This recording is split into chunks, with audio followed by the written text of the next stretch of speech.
I know that I should have had this out a lot earlier this month in time for Valentine's Day, but I forgot. This was a request, though, so I have that excuse. But yeah, I should have had the foresight to have put this out a lot earlier in the month. Anyway, I think the song just kind of speaks for itself on how great it is. So let's just get right into teaching it.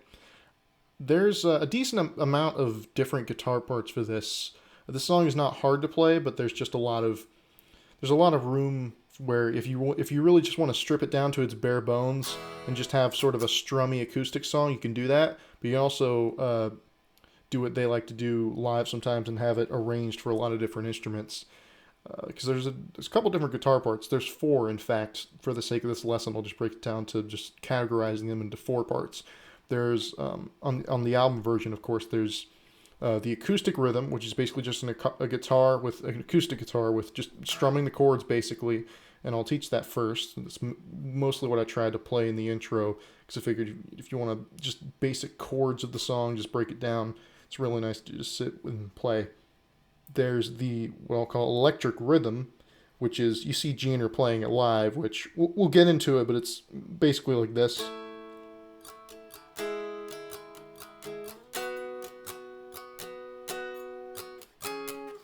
We'll get into that, and then there's what I'm going to call the lead, which is what Deaner's playing, and it's electric rhythm as well, but it's just a little bit more prominent.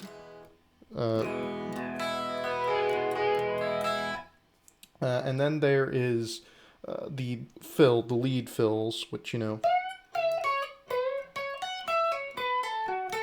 we'll get to all this stuff, but I'll just go ahead and do the chords first, right? So we're going to start the song with an E, then an A, then a D, back to A, then E, and that's basically the chorus, but that's how the song starts. And then we go for this is just the acoustic strummy part. So we got an A, E, then we have a B minor here, but it's a B minor, and you have a couple different options of what to play here. But for the sake of, but it's just a B minor, but you're not going to be barring the 2nd fret. You're just going to be playing the 2nd fret of the A, and you're going to be playing an open E. All right, so it's all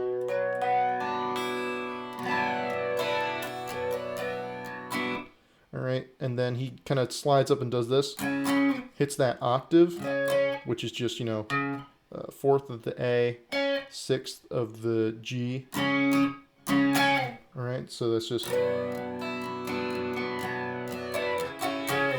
right, and then that again, and that's the verse. And then the pre-chorus, it's the same chords, although when the very last time, right before the chorus, he goes through those.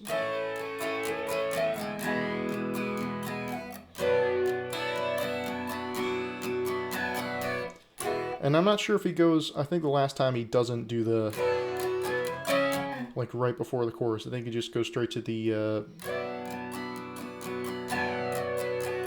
E, then the A. And it's basically what you did in the intro, right?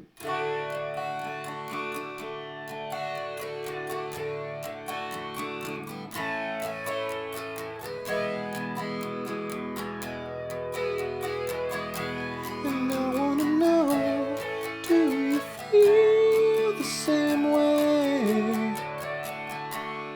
'Cause if you do, I wanna stay forever with you. And that's basically the whole song. And you're going to end that on an A, by the way. The song just ends like that. But yeah, that's the acoustic rhythm, just very simple strumming chords. Then we'll get into, again, I'll call it the electric rhythm. So this is, we're going to start off like this. So this is an A power chord. I'm pretty sure that this is on the original recording, but I really only know for sure that he's doing this because of seeing live footage, and this is what Gene's playing a lot of the time. He's gonna be playing, again, A power chord on the D and G 7th and 9th frets, and he's gonna like pick these, and kind of hold them and then start to strum them in spots. It's kind of hard to explain, but I'll demonstrate.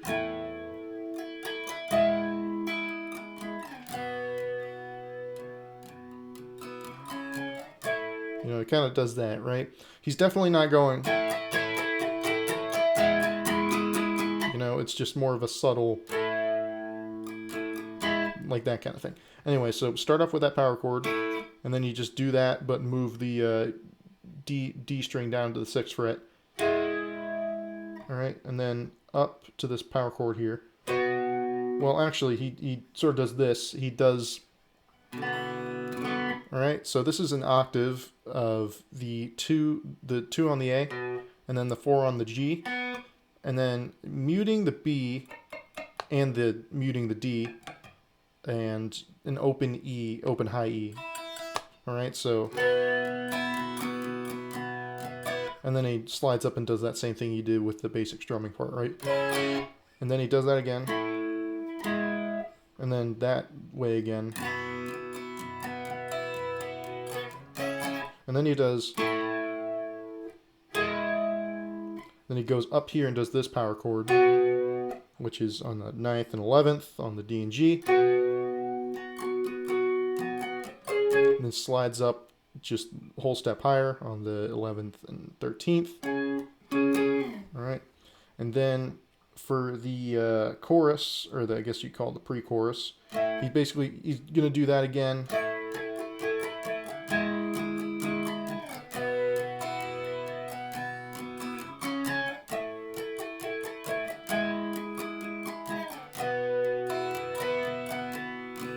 Then he's going to play the open chords. And you're going to arpeggiate them a lot more than you did with the acoustic, right? So...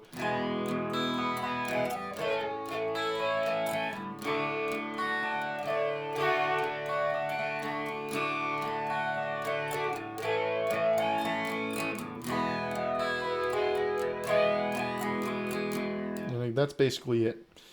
Alright, and then we'll get into what Dean's playing. I'll also mention that the very beginning of the song, he does... Alright, so you'll see a lot of guys go, they'll bend on the 3rd fret, and I think I've seen Gene do that on one live performance, but I've seen Dean, and unless my ear is deceiving me, he's definitely going on the second fret, just a tiny little bend, and then bring it back immediately down, right? And there's hit the open E, and then rake into that open E chord. All right, so that's just how it starts.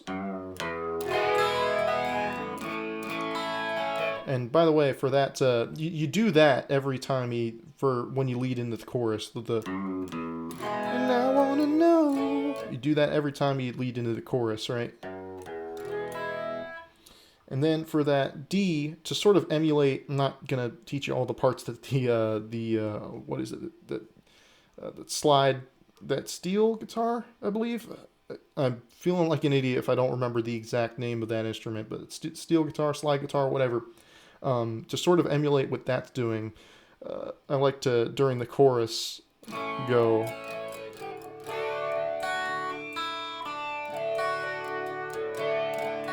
Right, so just that little... Just throw in the little open E there. Because it sounds pretty. And now we're getting to the stuff that Deaner plays, right? So during the verse, he's going to be playing octaves up here. So this is the A12 and G14, just octave shape, right? And we're just going to move this. So octave, then move down 1 fret. Then he's going to move up to the 14 on the A.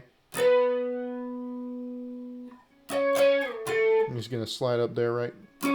Just up to the 16 on the A. And that's basically what he's playing during the... that's what he's playing during the verse.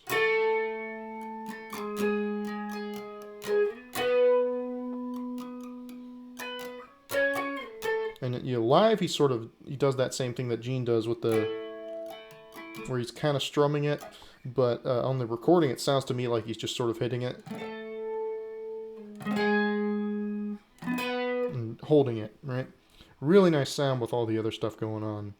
And then in the chorus, again, he's just...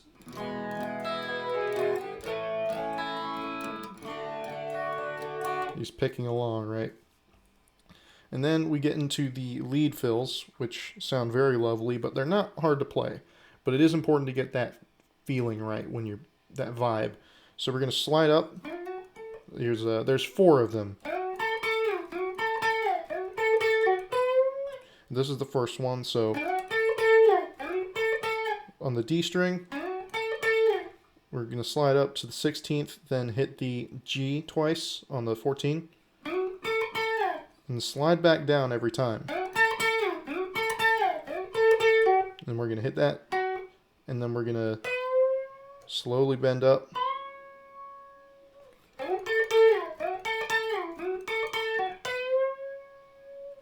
And we're just going to hold it there. Whole step bend. And then the next one is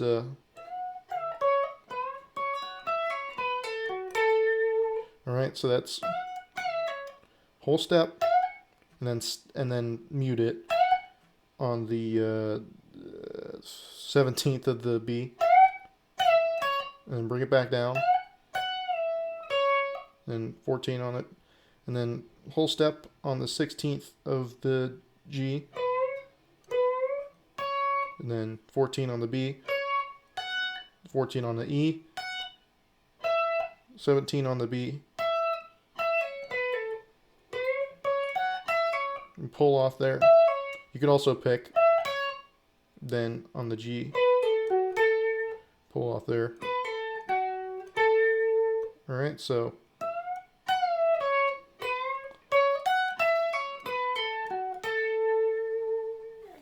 alright, and then on this next one, it's going to be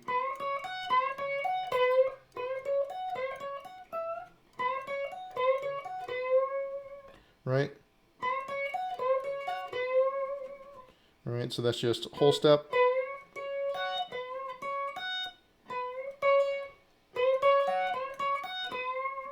And then just hitting those.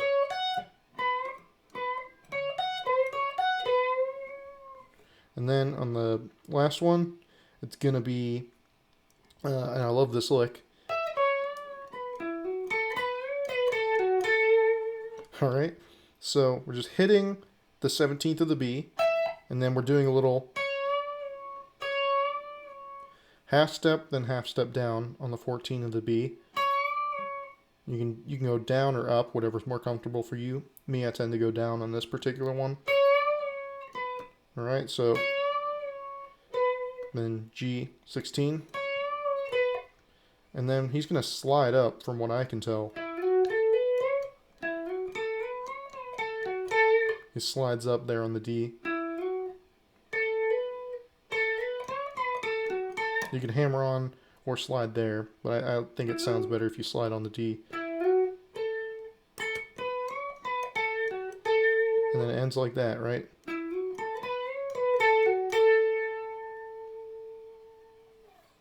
And that's pretty much all the parts.